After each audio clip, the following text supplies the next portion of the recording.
எல்லாருக்கும் நமஸ்காரம். நான் இப்போ பேச போகிறது ஆவணி அவிட்டம் பண்டிகை, பூணூல் பண்டிகை, பூணூல் கல்யாணம். இது ரிக், யஜூர், சாம, அதர்வண வேதங்கள் இருக்குது, 4 வேதங்கள்.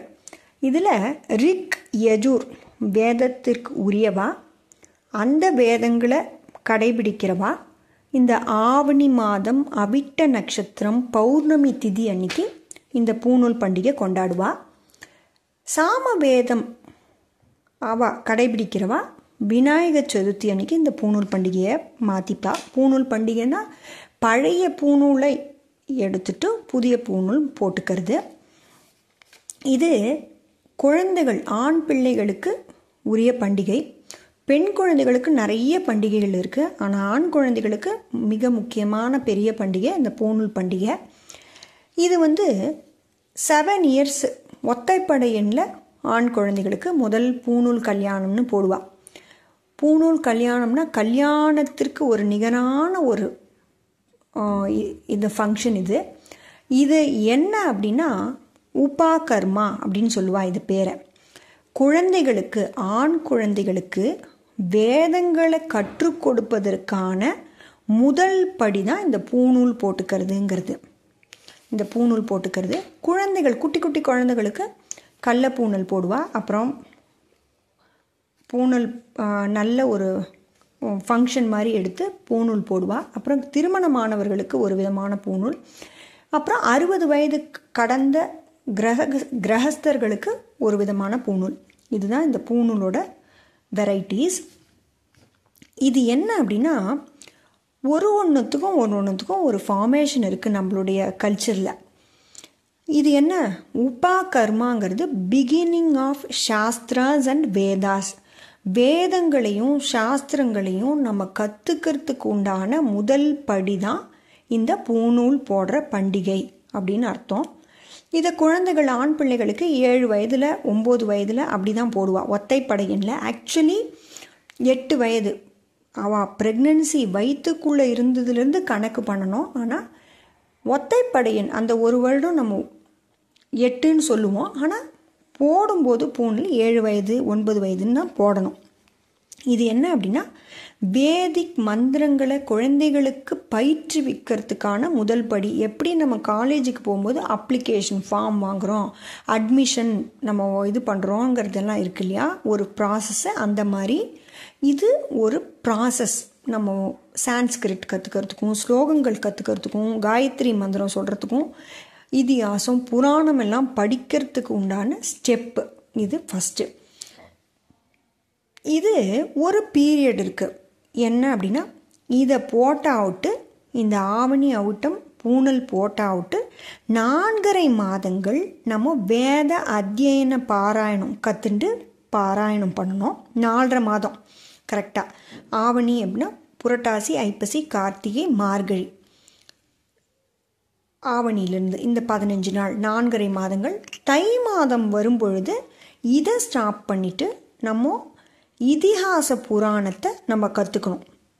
அதுக்கப்புறம் திருப்பி தை மாதம் கிருஷ்ணபக்ஷ திதி அன்னைக்கு இதிகாசமும் புராணமும் கற்றுக்கணும்.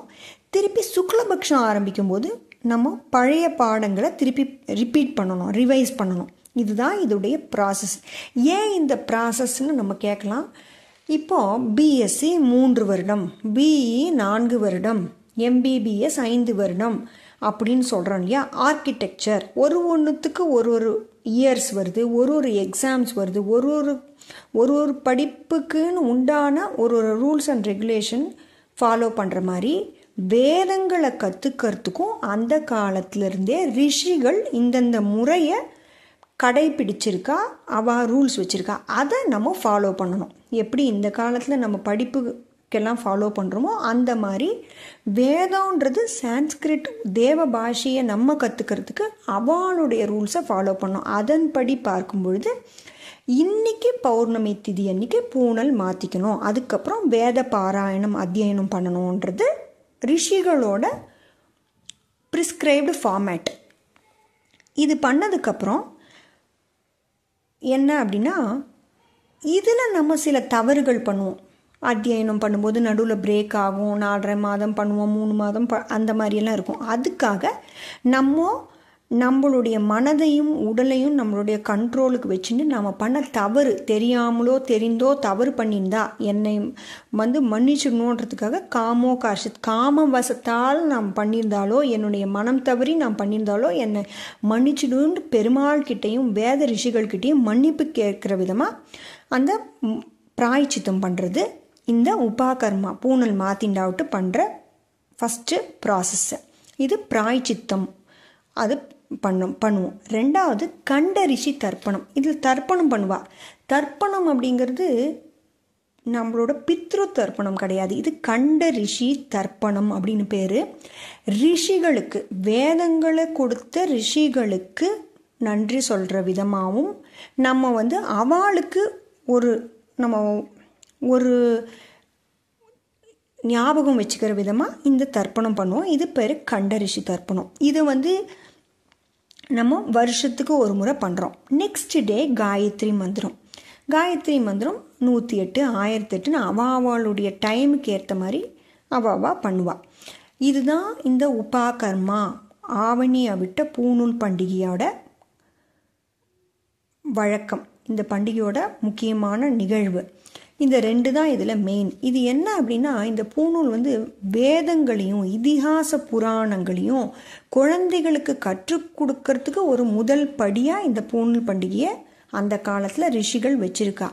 இந்த பூணூல் போடுறதன் மூலமாக ஆண் குழந்தைகளுக்கு வேதங்களையும் நம்மளுடைய கல்ச்சரையும் நம்மளோட இதிகாச புராணங்களையும் எப்படி நம்ம ஃபார்முக்கு மனதையும் நம்மளுடைய உடலையும் ஒழுங்குபடுத்துறதுங்கிற ஒரு ஃபார்மேட்டை அந்த காலத்தில் ரிஷிகள் கொண்டு வந்திருக்கா. இதன் மூலமாக நம்ம பெருமாள் இதையெல்லாம் நம்ம ஃபாலோ பண்ணுறது மூலமாக நம்ம பெருமாள் கிட்ட நம்ம போகிறதுக்கு உண்டான ஒரு ஒழுங்குமுறையை நம்ம மனமும் உடலும் நம்ம செயல்படுத்துகிறோம். அதனால் இந்த ரிச்சுவல்ஸ் எல்லாம் கடைபிடிச்சு ரிஷிகளுக்கும் பெரியவா சொன்னபடி நடந்துண்டு ஸ்ரீமன் நாராயணனுக்கு பாத்திரமானோன்னு பெருமாளை வேண்டிக்கிறேன். எல்லாருக்கும் ஆவணியை விட்ட பண்டிகையின் நல்வாழ்த்துக்கள்.